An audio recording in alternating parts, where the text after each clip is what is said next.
I'm Keano Smith, and this is Clutch Sports. Week 11 of college football brought joy to my heart.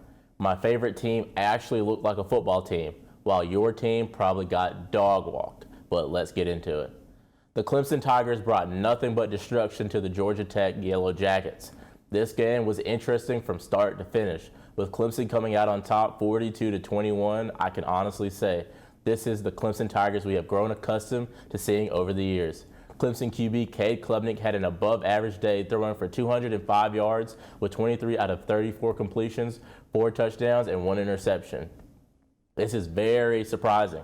With Will Shipley having something to prove, he came back looking stronger than ever, rushing for 11 carries for 77 yards. However, that bad man Phil Mafah was just unstoppable. The Clemson leading rusher had 96 yards on the ground with 17 rushing attempts. Absolutely unstoppable. On the receiving side, the ball was spread around pretty evenly. Tyler Brown continues to grow more and more through every game. He even had a spectacular OBJ type of catch to score a touchdown for the Tigers. Moving on to the Yellow Jackets. The Clemson Tiger defense showed them no mercy. Haynes King was just terrible, completing 13 of his 31 passes for 129 yards, 2 touchdowns, and 4 interceptions. The only bright spot for the Yellow Jackets was Jamal Haynes, carrying the ball 15 times for 104 yards.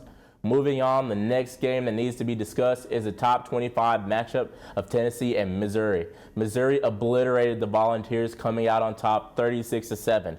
Brady Cook from Missouri completed 18 of his 24 passes for 275 yards, 1 touchdown, and 1 interception. But let me tell you, I don't know who Cody Schrader is, but carrying the ball 35 times for 205 yards and 1 touchdown will get the job done.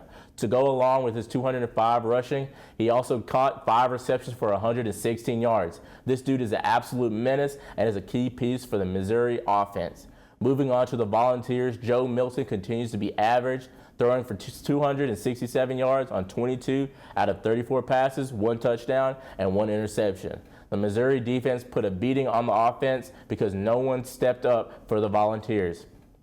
As you could tell, with them only scoring 7 points. Previously being ranked number 11, I expected way more out of Tennessee. However, you cannot win them all.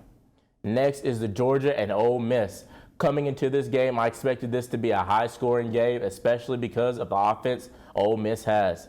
That was definitely not the case, though. The Dogs came out on top 52 to a measly 17 points for Ole Miss. Jackson Dart was not darting around on the offense this game. He was 10 for 17, 112 yards, and 1 interception. Not to mention he had a terrible hit in the game, which made all Ole Miss fans terrified. Hopefully he is healthy and ready to play soon. The running back for Ole Miss, Quinshawn Judkins, had 22 carries for 75 yards, which is the most impressive stat for this offense in this game. Moving on to the Georgia Bulldogs, Carson Beck put on a show, completing 18 out of his 25 passes for 306 yards, 2 touchdowns, and 1 interception. He tore the Ole Miss defense apart. Kendall Milton carried the ball 9 times for 127 yards, which is very impressive to me. He could not be stopped. Last but not least, Brock Bowers did return for this game, but he was not much help. So the Dogs looked to help from Ladd McConkey. He caught 4 receptions for 81 yards and 1 touchdown. I don't know where he's been all year, but props to him. That's a wrap for this week's college football news. To stay up to date, make sure to check out my show every week to stay tuned into your favorite sports teams. I'm Keano Smith, and this is Clutch Sports.